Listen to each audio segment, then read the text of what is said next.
Hi guys, andito kami ngayon sa dermatologist kasi for the past months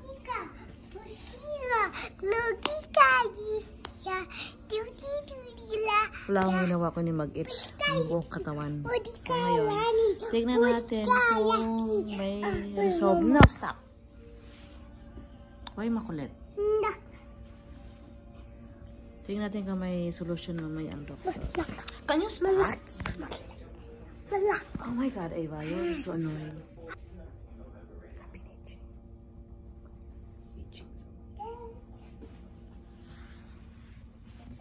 Nakakaya dito kami sa...